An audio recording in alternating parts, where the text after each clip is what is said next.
हमेशा विवादों में घिरी रहने वाली उमरिया जिले की बिरसिंहपुर पाली नगर पालिका परिषद में नगर पालिका अध्यक्ष उषा कोल की कार्यशैली को लेकर सवाल खड़ा करते हुए नगर पालिका परिषद के 10 पार्षदों ने नगर पालिका अध्यक्ष के खिलाफ जिला कलेक्टर को अविश्वास मत प्रस्ताव पत्र सौंपकर पद मुक्त करने की मांग की, जिसमें कांग्रेस के 3 पार्षद, 1 निर्दलीय और भाजपा के 6 पार्षदों के नाम शामिल है। पार्षदों का कहना है कि नगर पालिका अध्यक्ष का रवैया ठीक नहीं है, कार्यशैली ठीक नहीं है। सभी वार्डों में जहां भी कार्य हुए हैं पूरी तरह से गुणवत्ता विहीन कार्य किए गए, ना तो इसकी जांच कराई जाती है और ना ही किसी पार्षदों की सुनी नहीं जाती है। नगर पालिका में पार्षदों के साथ दुर्व्यवहार किया जाता है। हम लोगों ने 10 लोग जाके कल कलेक्टर साहब को ज्ञापन दिया है और अध्यक्ष को हटाने की मांग की है। क्या कुछ समस्या जा रही है? अरे बहुत समस्या, 4 साल से हम लोग समस्या ही झेल रहे हैं, बहुत ज़्यादा झेल रहे हैं। उनको अपना मनमानी करना है, हम लोग कुछ कहते हैं सुनती नहीं है। पूरे सड़कों में गुणवत्ता विहीन रोड बनी है और हम लोग कांग्रेसी पार्षद भी हैं और सब कोई असंतुष्ट ही है अध्यक्ष से, इसलिए हमारी मांग है कि अध्यक्ष को हटाने की कृपा करें। तो कितने लोग थे कांग्रेस के लिए? 3 पार्षद, कांग्रेस के 3 पार्षद थे, भाजपा के 6, 1 निर्दलीय। ये अविश्वास आप सभी लोगों ने एक साथ जाकर? जी, हम लोग सबको 10 लोग एक साथ अध्यक्ष कलेक्टर साहब के यहाँ ज्ञापन भी दिया। उसी के आधार पे हम लोग को कलेक्टर साहब ने पूछा कि आप कौन कौन है, तो हम लोगों ने सबको अपनी हाजिरी दी। फिलहाल अभी आप लोग क्या चाहते हैं? अध्यक्ष को हटा दिया जावे। वहीं इस मामले को लेकर नगर पालिका अध्यक्ष उषा कोल का कहना है कि अभी मुझे ऐसी कोई जानकारी प्राप्त नहीं हुई है, न ही मुझे कोई पत्र प्राप्त हुआ है, और जब बात गुणवत्ता की आई तो पूरा श्रेय इंजीनियर संतोष कुमार पांडे को दे दिया।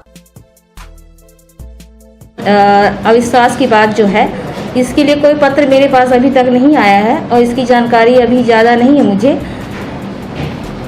कहीं पे उनका कहना है कि आपके कार्यों से नाराज है, गुणवत्ता विहीन कार्य, आपके ऊपर ऐसा आरोप लगा रहे हैं, उनका कार्य सही नहीं है, पार्षदों के साथ आपका दुर्व्यवहार करती है, ऐसा पार्षदों का आरोप लगाया है। जहाँ तक मैं जानती हूँ और हमारे नगर के लोग भी जानते हैं कि पिछले 4 पंचवर्षीयों में जो काम नहीं हुआ है वो हमारी परिषद द्वारा किया गया है और हो भी रहा है और आगे भी होगा।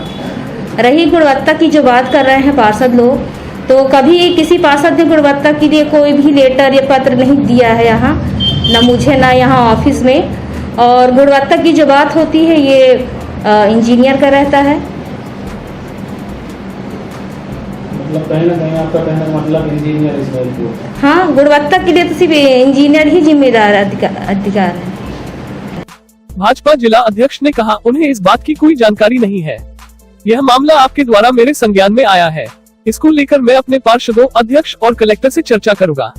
और रही बात पार्षदों की, तो सभी 6 पार्षद जिन्होंने अविश्वास पत्र में सहमति दी है वो कहीं नहीं जाएंगे, हमारे हैं, थे और रहेंगे। साथ ही दिलीप पांडे ने यह भी कहा कि नगर पालिका परिषद पाली के सभी 15 वार्डों में विकास कार्य हुए हैं, जिसे जनता देख रही है। जिलाध्यक्ष की इस बात से तो साफ हो गया कि पार्षदों द्वारा अध्यक्ष उषा कोल पर लगाए जा रहे आरोप निराधार है। जिलाध्यक्ष ने पार्षदों के इस कृत्य को लेकर कहा कि मैं सभी के साथ बैठक लेकर यह जानकारी लूंगा कि कहीं कोई निजी स्वार्थ के लिए तो ऐसा नहीं कर रहा। देखिए, इस बात की तो मुझे जानकारी ही नहीं है। जो 6 पार्षद हैं हमारे थे, हमारे हैं, हमारे रहेंगे। भारतीय जनता पार्टी का कार्यकर्ता एक बार यदि भाजपा से जुड़ जाता है तो वह भाजपा की रीति नीति से पूर्ण रूपेण अवगत हो जाता है। और यदि ऐसा किसी ने अपने व्यक्तिगत स्वार्थ या किसी भावना से आहत होकर किया है तो उसकी मैं चर्चा करूंगा, पार्षदों के साथ बैठूंगा, अध्यक्ष के साथ बैठूंगा। बाकी मुझे जहां तक ऐसा लगता है कि हमारी परिषद थी और हमारी परिषद के सभी पार्षद एक हैं, हमारी अध्यक्ष है और सभी को भारतीय जनता पार्टी का समर्थन प्राप्त है, विश्वास प्राप्त है जनता का, तो निश्चित ही हमारे जनप्रतिनिधि आगे आने वाले दिनों में भी अच्छा काम करेंगे। क्या वो वापस लौटेंगे जो भी विश्वास मत दिए? देखिए, ऐसा तो आप कह रहे हैं, हमारे पार्षद थे, हमारे पार्षद हैं, हमारे पार्षद रहेंगे। इस बात की तो मुझे जानकारी ही नहीं है, अभी संज्ञान में आया, इसको मैं चर्चा करके दिखवाता हूँ जो भी होगा। उमरिया से नीरज सिंह रघुवंशी की रिपोर्ट।